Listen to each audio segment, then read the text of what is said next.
Irmãos amados, eu quero ler com vocês o texto de 1 Samuel, capítulo 1. 1 Samuel, capítulo 1. E nós leremos não só este texto, no começo, mas esparsamente alguns versículos desta passagem. Então, abra comigo, por gentileza, em 1 Samuel. Vamos ler até o versículo 20 e depois os versículos 26 a 28. Eu estou seguindo a versão atualizada, então acompanhe essa leitura comigo, por gentileza. Se possível, depois de lido o texto, mantenha a sua Bíblia aberta, por favor, na passagem. Houve um homem de Ramataim Zofim, da região montanhosa de Efraim, cujo nome era Eucana, filho de Jeroão, filho de Eliú, filho de Tou, filho de Zuf, efraimita. Tinha ele duas mulheres, uma se chamava Ana e a outra Penina.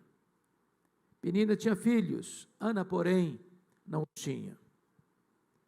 Este homem subia da sua cidade de ano em ano a adorar e a sacrificar ao Senhor dos Exércitos em Siló. Estavam ali os dois filhos de Eli, Rofini e Finéias, como sacerdotes do Senhor. No dia em que Eucana oferecia o seu sacrifício, dava ele porções deste a Penina, sua mulher, e a todos os seus filhos e filhas. A Ana, porém, dava porção dupla, porque ele amava, ainda mesmo que o Senhor a houvesse deixado estéril. A sua rival a provocava excessivamente para irritar, porquanto o Senhor lhe havia cerrado a madre. E assim o fazia ele de ano em ano, e todas as vezes que Ana subia à casa do Senhor, a outra a irritava, pelo que chorava e não comia. Então Eucana, seu marido, lhe disse: Ana, por que choras? E por que não comes? E por que estás de coração triste? Não te sou eu melhor do que 10 filhos?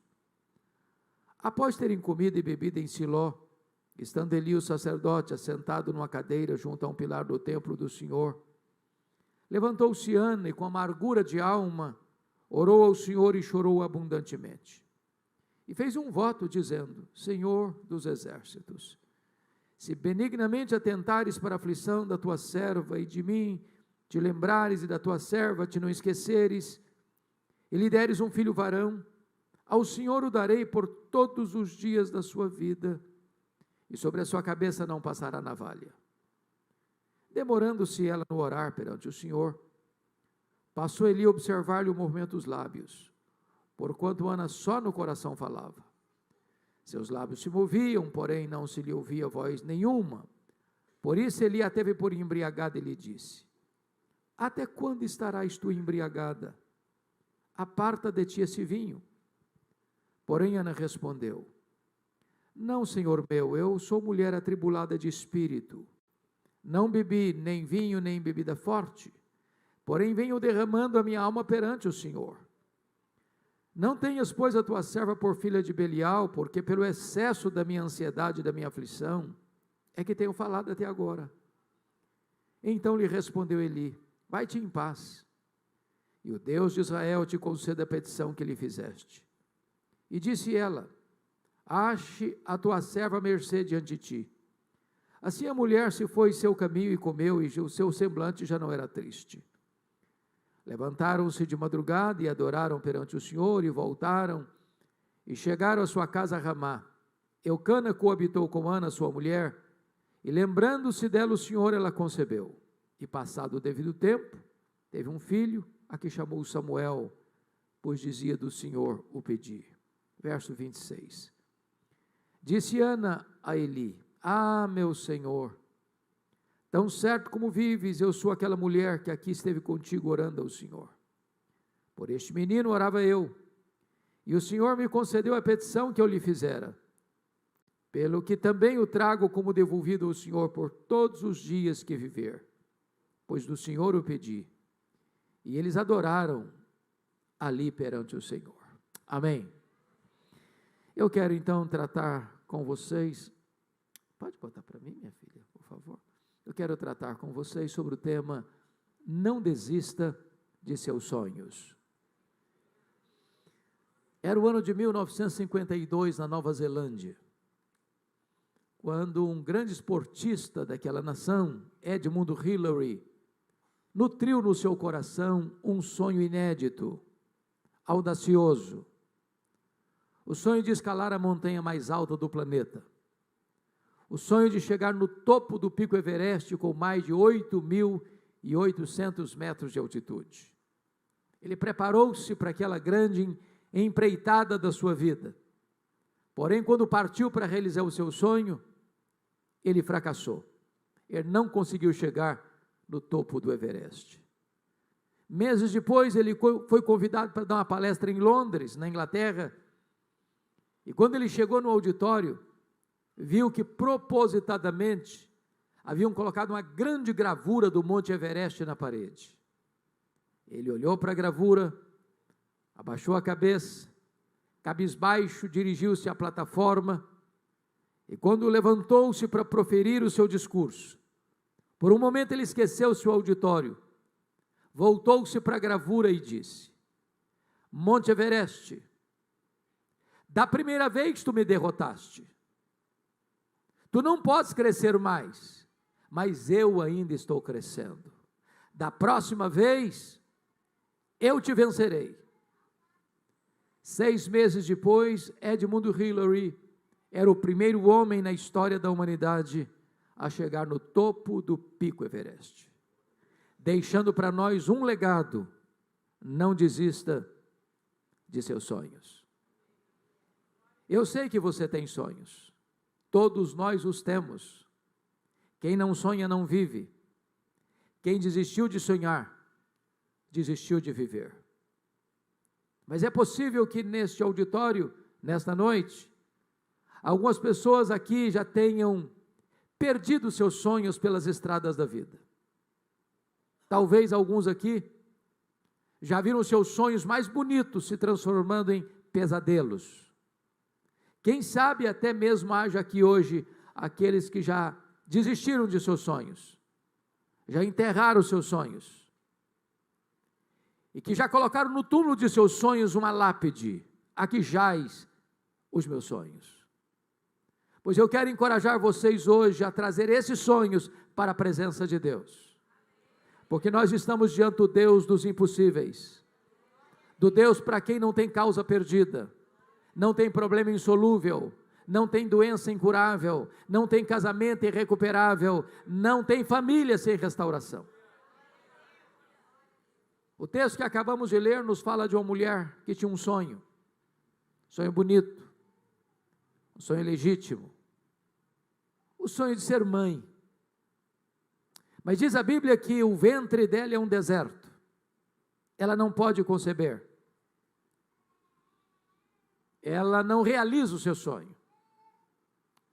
E eu fico imaginando que se Ana fosse nossa contemporânea, ela certamente enfrentaria algumas abordagens.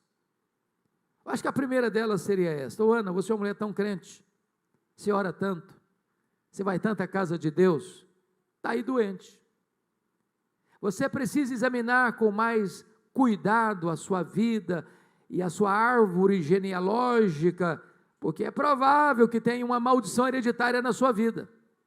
Enquanto você não quebrar essa maldição, você não vai ser curada. Só que o problema de Ana não era maldição hereditária. Se Ana vivesse hoje, talvez alguém parecido com os amigos de Jó chegariam para ela para dizer o seguinte: Ana, ninguém sofre sem causa. Você está sofrendo, tem coisa errada na sua vida. Você deve ter cometido algum pecado muito grave contra Deus.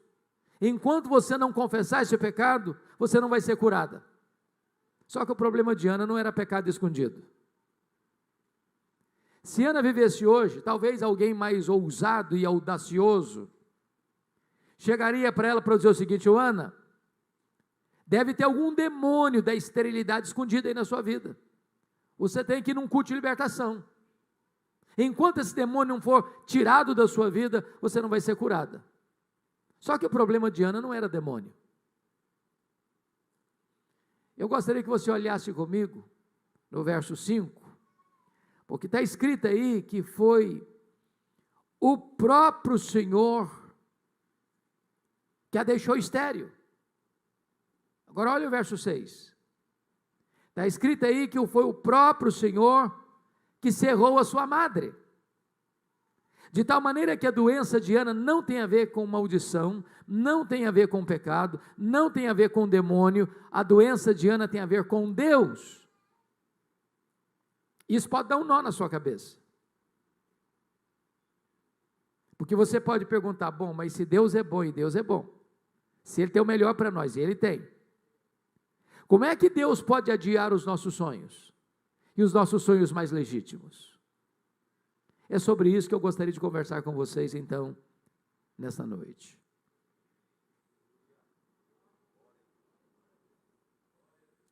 Em primeiro lugar, Deus adia os nossos sonhos para nos ensinar a verdade de que o Deus das bênçãos é melhor do que as bênçãos de Deus.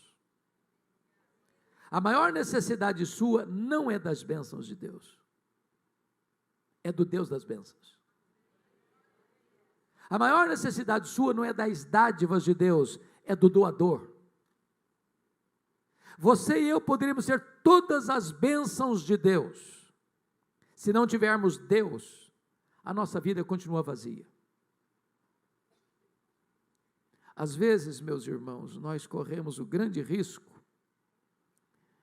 de substituir o doador pela dádiva, o abençoador pela bênção. Se você percebeu, porque o sonho de Ana estava sendo adiado, ela começa a orar e buscar a Deus como nunca buscara outrora. Ela começa a colocar Deus na proa, na prioridade da sua vida, da sua agenda, do seu coração.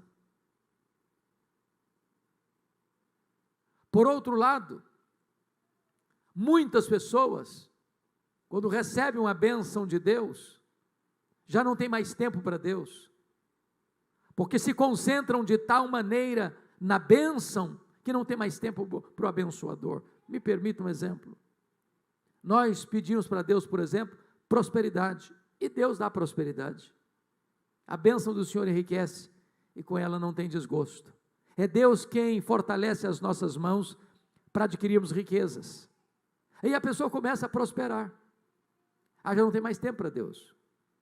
Não pode frequentar mais uma reunião de oração, não pode ir mais num culto da semana, não pode mais frequentar cuidadosamente a casa de Deus, que está tão ocupado cuidando das bênçãos de Deus, que não tem mais tempo para o Deus das bênçãos.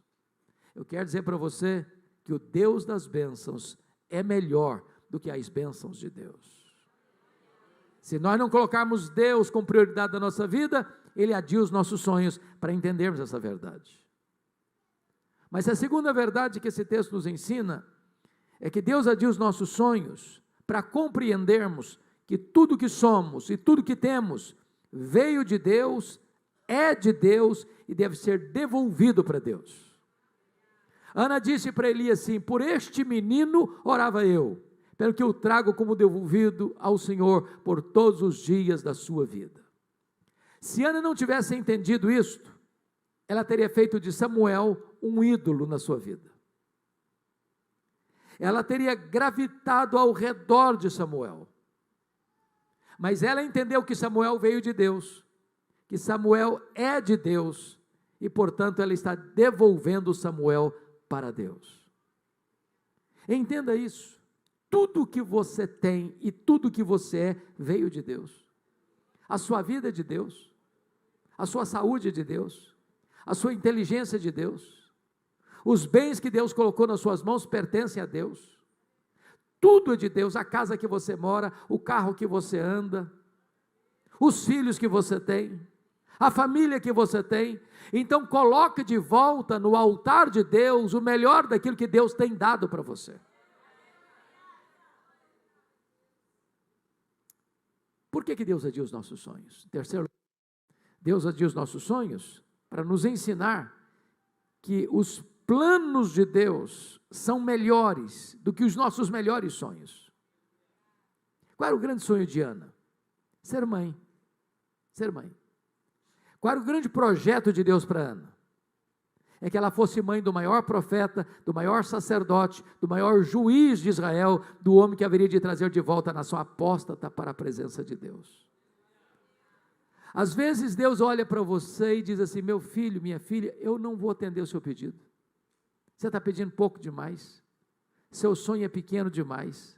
Eu tenho coisa maior, eu tenho coisa melhor para você, porque os meus caminhos são mais altos que os seus caminhos, os meus pensamentos são mais elevados que os seus pensamentos, então não vou dar o que você está pedindo, eu vou dar o melhor.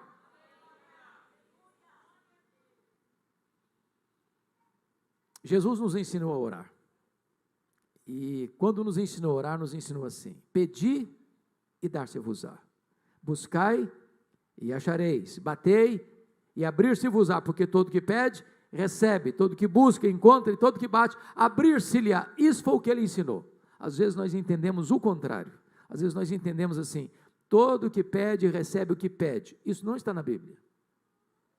O que está na Bíblia é: todo que pede, recebe. Ai de nós, se estivesse assim na Bíblia: todo que pede, recebe o que pede. A Bíblia diz que nós não sabemos orar como convém. Às vezes nós pedimos para Deus uma pedra, pensando que estamos pedindo um pão. Pedimos para Deus uma cobra, pensando que estamos pedindo um peixe. Pedimos para Deus um escorpião, pensando que estamos pedindo um ovo. Pedimos para Deus que vai nos destruir, pensando que estamos pedindo que vai nos dar vida. Então Deus ama tanto você que não responde e não defere todas as suas orações. Ele tem o melhor. Eu fico olhando a história do José do Egito. Ele estava preso e preso injustamente. E ele interpreta o sonho do copeiro, do faraó. E quando o copeiro está saindo da prisão, conforme a interpretação de José, José pediu para ele: lembra lá de mim, interceda lá por mim junto ao faraó, para eu sair dessa prisão. E o copeiro saiu da prisão e injustamente, ingratamente, esqueceu-se de José. E ele ficou mais 2 anos mofando na cadeia. E você pergunta: mas onde está Deus, que permite que um filho seu sofra injustiça nas mãos dos ímpios? Por que Deus não tirou José da prisão quando ele queria sair da prisão? Se José tivesse saído da prisão 2 anos antes, o máximo que ele teria sido era um bom lavador de copos no palácio de Faraó. Naqueles 2 anos, Deus estava construindo a rampa do palácio para sair da cadeia e ser governador do Egito.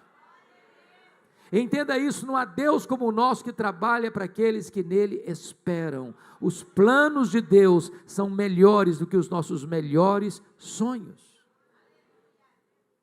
4º lugar, sabe por que Deus adia os nossos sonhos? Porque Deus é livre, porque Deus é soberano, porque Deus faz todas as coisas conforme o conselho da sua vontade.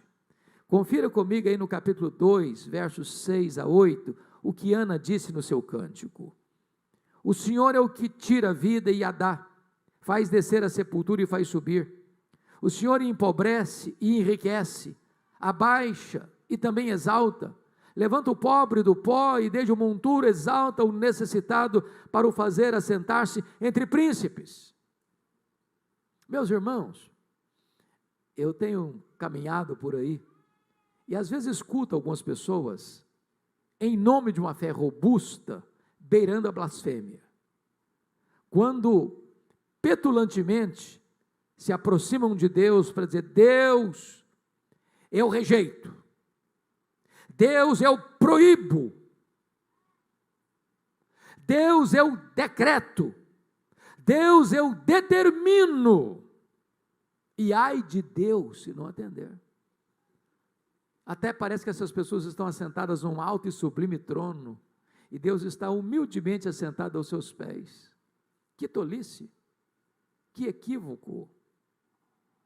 O Deus a quem servimos está assentado no alto e sublime trono, e Ele faz todas as coisas conforme o conselho da sua vontade.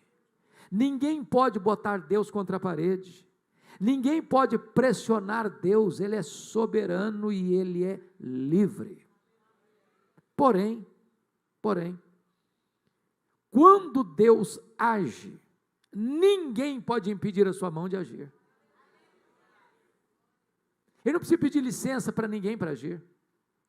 Ele age onde quer, com quem quer, da forma que quer, para o louvor da sua glória.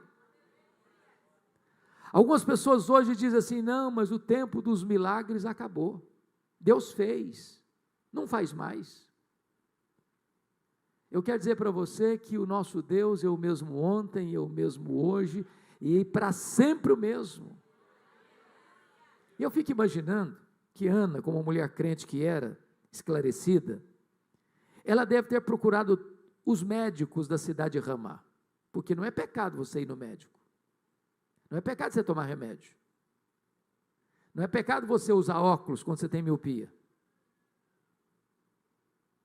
Pecado seria você confiar no homem e não em Deus.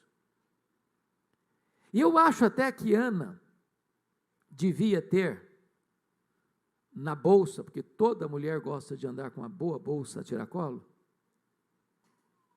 os últimos exames da junta médica de Ramá, dizendo para ela, não tem jeito, não tem cura. Isso é um caso impossível para a medicina. O seu diagnóstico é irreversível. Você nunca poderá ser mãe. Mas Ana entendia outra coisa. Se Deus quiser, tem jeito. A última palavra não é da ciência. A última palavra não é da medicina. A última palavra é do Deus vivo. Se Deus quiser, tem jeito. Por isso ela ora, por isso ela chora, por isso ela jejua, por isso ela clama diante de Deus. Há alguns anos eu fui fazer uma visita lá em Vitória, no Espírito Santo, num hospital. E quando eu chego na porta do hospital, tinham 3 pessoas. E quando eu olhei melhor, eram pessoas da minha cidade, uma cidade do interior do Espírito Santo. E uma daquelas pessoas era uma jovem com um câncer num estado já muito avançado. O médico que cuidava dela na cidade do interior disse para ela, não temos mais condições de continuar o seu tratamento aqui. Você precisa ir para Vitória, você precisa de um CTI, você precisa de um cuidado mais especializado agora.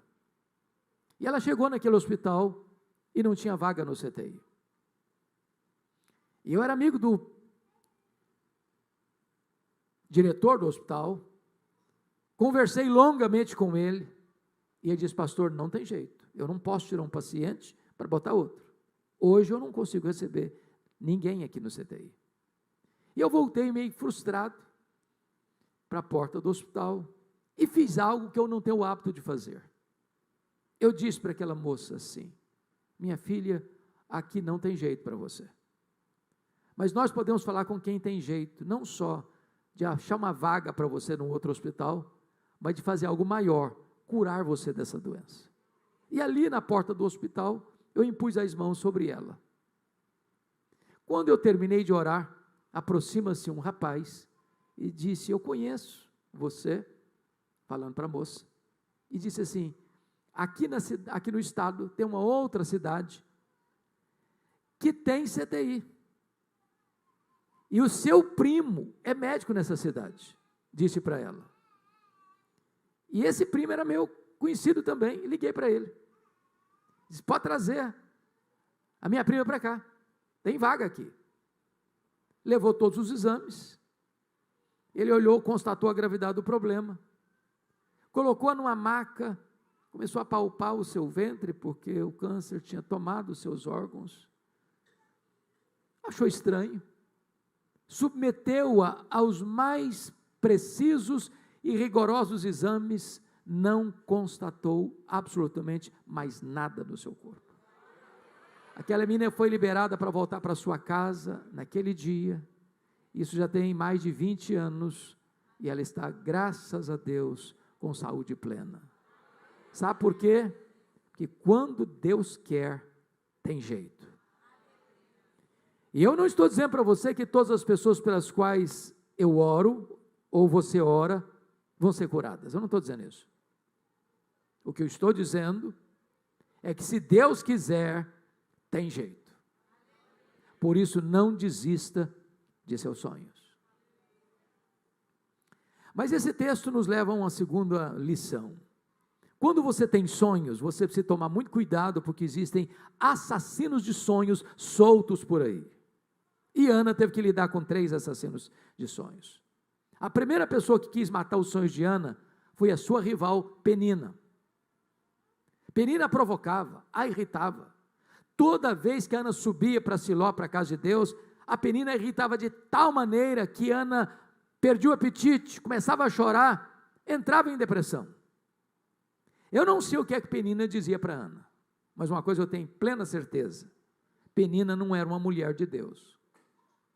Que gente de Deus não vive para infernizar a vida dos outros.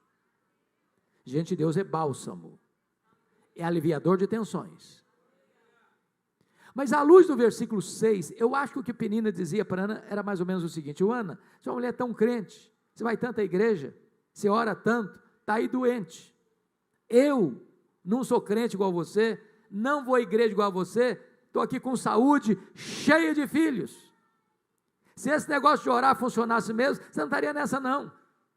Conhece gente assim? Cuidado com essa gente, são assassinos de sonhos. Vamos dizer para você: você está passando luta? Você está doente? Está passando um aperto? Está passando uma magrela na vida? Deus não ama você nada. Se Deus amasse você, você não estava nessa não. Cuidado com essa gente. Jesus nunca prometeu nem para você, nem para mim, que nós não teríamos aflições aqui. O que Ele prometeu é estar conosco todos os dias, até a consumação dos séculos. A segunda pessoa que quis matar os sonhos de Ana foi o sacerdote Eli. Ô, gente, Ana todo ano subia para Siló, todo ano.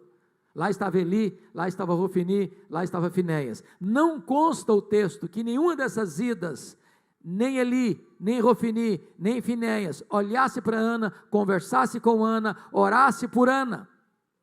A primeira vez que o sacerdote abriu a boca para falar com Ana, foi para sacar contra ela pesados libelos acusatórios, chamando-a de bêbada, de filha de Belial, dentro da igreja. Ô irmãos, eu acho que se a Ana fosse batista, ela ia sair da igreja. Eu acho que ela ia fazer um pouco mais, eu acho que ela ia fazer uma campanha para tirar o pastor Eli da igreja. Por muito menos as pessoas fazem isso hoje. Você conhece crente cristal, porcelana, hipersensível? Qualquer coisinha se melindra. Qualquer coisa também vou sair da igreja. Ana não permitiu que o seu sonho fosse tirado dela, nem mesmo dentro da igreja. Ela disse para ele: não, meu senhor, eu não estou bêbada não. Eu sou uma mulher aflita, amargurada de espírito. O que eu estou fazendo aqui hoje é derramando a minha alma perante o meu Deus. Mas a terceira pessoa que quis matar os sonhos de Ana foi o seu marido, o Elcana. O Elcana era um maridão, era amoroso, era provedor, era companheiro, mas ele tinha um pequeno problema: cabeça dura demais. Ele não acreditava em milagres. Ele conhecia a história do povo de Israel, ele sabia como Deus havia curado Sara, Rebeca, Raquel. Ele via sua mulher orando todo dia, chorando diante de Deus todo dia. Ele via o que acontecia quando Ana subia para Siló, diante de Deus, derramando o seu coração diante de Deus. Ele via tudo isso. Não consta a Bíblia em momento nenhum que Elcana chegasse para Ana falando o seguinte: Ana, eu sei que você quer ser mãe, eu sei que a medicina diz que não tem jeito, mas eu sei que Deus já fez milagres no passado, e eu sei que Deus pode fazer milagres hoje, então eu vou orar com você também, eu vou entrar nessa causa com você também, eu vou entrar nessa brecha com você também, eu vou orar junto com você. Quem sabe Deus ouve a nossa oração e atende ao seu clamor e realiza o seu sonho. Ele nunca fez isso, nunca fez isso. Mas o versículo de número 8 traz para nós uma fala de Eucana com Ana, e eu vou parafrasear essa fala. Eu acho que foi mais ou menos o seguinte: ô Ana, vem cá minha filha, preciso bater um papo com você. Ô Ana, eu não aguento mais ver você choramingando pelos cantos da casa, está demais isso, está virando obsessão, está virando uma doença. Ô minha filha, você não sabe que a junta médica de Ramá já deu o diagnóstico, dizendo que não tem cura? Então para que você insiste numa causa perdida, Ana? Desiste desse sonho, menina, volta a viver, que isso? Para de chorar, levanta a cabeça, desiste. Aliás, ô Ana, deixa eu dizer uma coisa para você. Ô Ana, você não está nem curtindo o maridão que você tem. Você não sabe que eu sou melhor que 10 filhos para você? Se fosse hoje, eu diria: ô Ana, pense em mim, liga para mim, chore por mim. Não chore por ele, Ana. Assassinos de sonhos. Cuidado, porque os assassinos de sonhos podem estar muito mais perto de você do que você imagina. Não desista de seus sonhos. Mas em último lugar, a última lição é o que fazer quando os nossos sonhos estão sendo adiados. Ana nos ensina 3 coisas. Primeiro, se o seu sonho está sendo adiado, continue crendo, continue orando, continue perseverando, continue insistindo com Deus, continue batendo a porta da misericórdia, continue clamando ao Deus Todo-Poderoso. Não recue, não paralise, não feche a porta da esperança, continue clamando aos céus por um milagre. Às vezes nós desistimos cedo demais, às vezes nós paramos antes da vitória, ou até mesmo no limiar da vitória. Quantos casamentos que acabaram porque faltou um pouquinho de paciência, um pouquinho de amor, um pouquinho de perdão, um pouquinho de compreensão. Quantas causas que foram perdidas e jogadas fora, porque faltou um pouquinho mais de insistência nesta causa. Então continue esperando de Deus um milagre. Me permita ilustrar isso. Desde criança eu gosto muito de política. Eu queria ser advogado e político na minha juventude, até o dia que Deus me chamou para o ministério. E acompanho com muito interesse a vida política, não só do Brasil, mas do mundo. E um dos homens que mais me empolgam quando penso nisso, foi Franklin Delano Roosevelt, nos Estados Unidos. Estudou em Columbia, estudou em Harvard, teve uma carreira brilhante na política, mas o sonho dele era ser presidente dos Estados Unidos da América. Aos 39 anos de idade, Franklin Delano Roosevelt sofreu poliomielite e foi para uma cadeira de rodas, paraplégico. Alguém se aproxima dele e disse: numa cadeira de rodas você nunca será presidente dos Estados Unidos da América. Ele respondeu: pois eu nunca vou desistir. Foi o único homem até hoje na história dos Estados Unidos que foi eleito e reeleito presidente dos Estados Unidos da América 4 vezes consecutivamente. O homem que reverteu o quadro da Segunda Guerra Mundial e alcançou vitória para o seu país. Não desista de seus sonhos. Segunda coisa que eu gostaria de destacar: o que fazer quando os nossos sonhos estão sendo adiados? Você precisa tomar posse das promessas da palavra de Deus. O versículo 17 diz que Eli disse para Ana assim: vai em paz para a tua casa, e o Deus de Israel te conceda a petição que lhe fizeste. Eu acho isso incrível, porque Eli acabara de falar uma tolice, só que Ana não hospedou aquela palavra tola no coração. Mas esse mesmo homem abre a boca agora e é um profeta de Deus, quando diz: vai em paz para a tua casa, e o Deus de Israel te conceda a petição que lhe fizeste. Essa palavra é boa, essa palavra ela acolheu, e essa palavra trouxe cura para Ana. Chama a atenção dos irmãos que Ana teve 2 curas distintas. A primeira delas foi uma cura emocional e espiritual. Quando ela saiu de Siló, diz a Bíblia que o semblante dela estava diferente, um brilho no rosto dela. Ela tomou posse da promessa, ela creu, e quem crê, vê a glória de Deus. Mas diz a Bíblia que ela desceu para Ramá, coabitou-se com o seu marido, Deus se lembrou dela, ela concebeu, deu à luz a um filho a quem pôs o nome de Samuel. Em outras palavras, lá em Siló Deus curou a sua alma, lá em Ramá Deus curou o seu ventre. Lá em Siló ela creu, lá em Ramá ela experimentou o milagre. Lá em Siló Deus deu a ela promessa, e lá em Ramá o milagre se historificou na sua vida. Se você quer ver vitórias de Deus na sua vida, pare de escutar os profetas do caos. Pare de escutar os arautos da incredulidade. Pare de escutar os embaixadores do pessimismo. Olhe as promessas de Deus. Creia nas promessas de Deus. Leia a sua Bíblia. Anote as promessas de Deus, porque em todas as promessas de Deus há o sim e o amém de Deus. Nenhuma das suas promessas pode cair por terra. Mas finalmente, em último lugar, se você tem seus sonhos adiados, volte às trincheiras da luta. Sai dos quartos escuros. Pare de reclamar, pare de murmurar.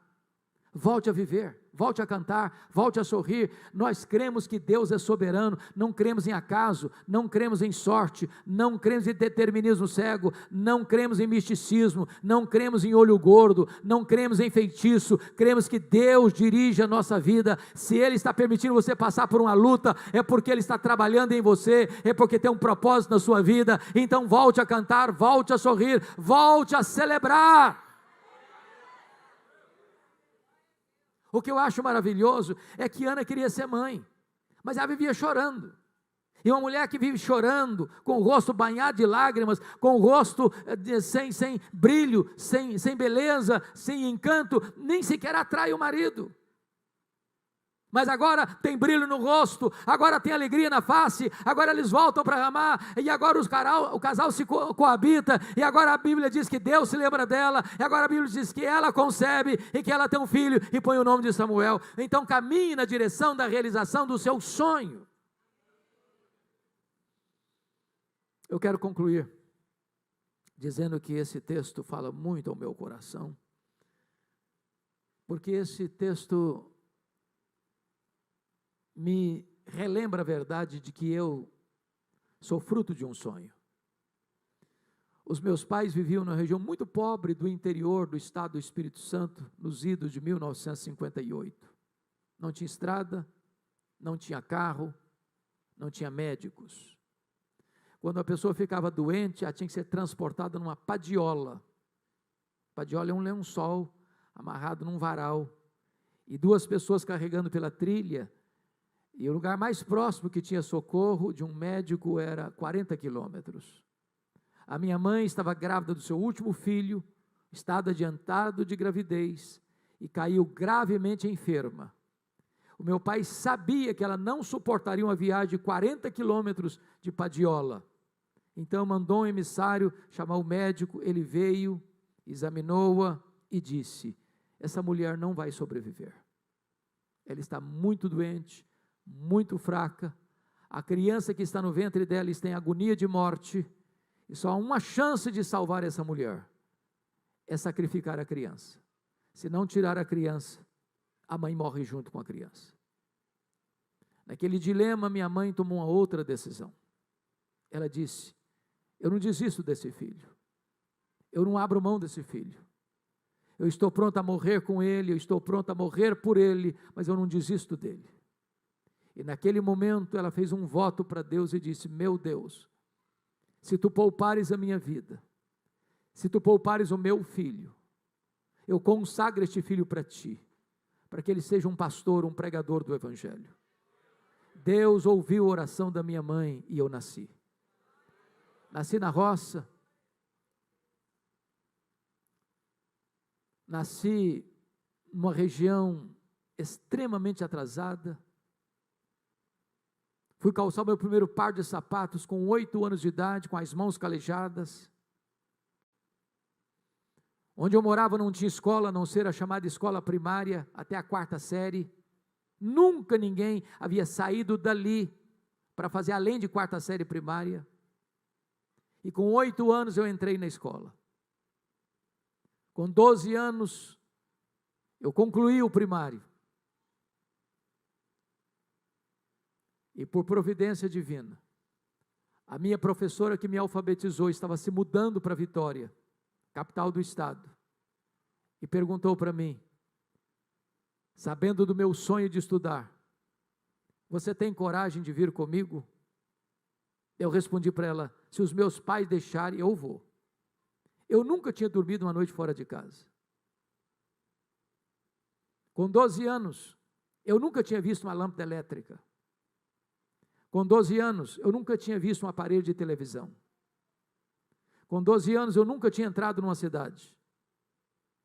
Com 12 anos, eu subi numa carroceria de caminhão e fui parar no pior bairro da Grande Vitória, dentro de um mangue, do lado de um prostíbulo, um barraco de tábuas de 4 cômodos com 10 pessoas. Aquela professora foi um instrumento nas mãos de Deus, mesmo diante das dificuldades da vida e da família, levando mais uma pessoa para dentro da sua casa. Foram lutas imensas. Muitas vezes, eu namorei um pão de sal na vitrine de um botequim e não tinha dinheiro para comprar um pão de sal para comer.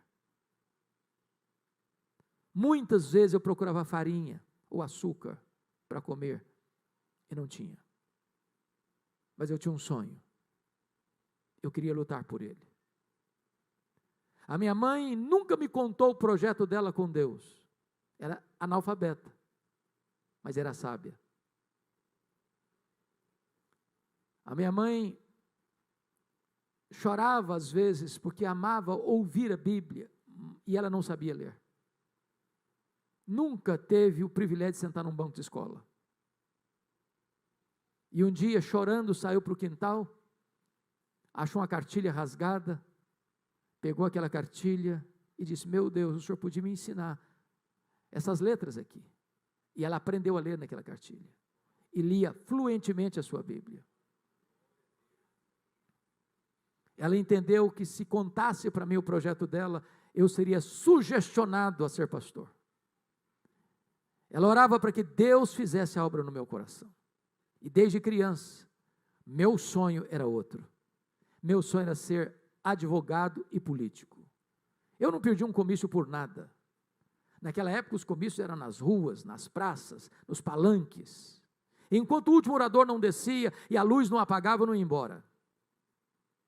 No dia que eu fiz 18 anos, eu tirei meu título e me filiei num partido. E tinha sonhos, e tinha projetos.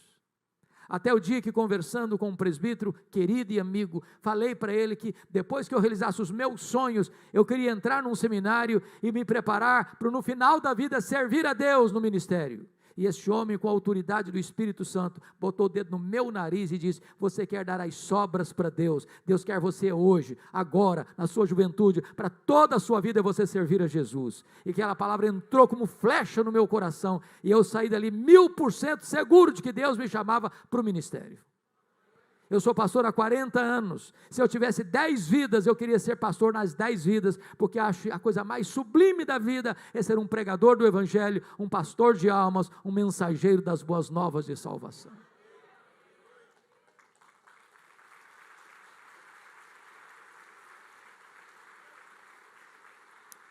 Eu não sei quais são os seus sonhos, mas a palavra de Deus para você hoje à noite é esta: não desista de seus sonhos.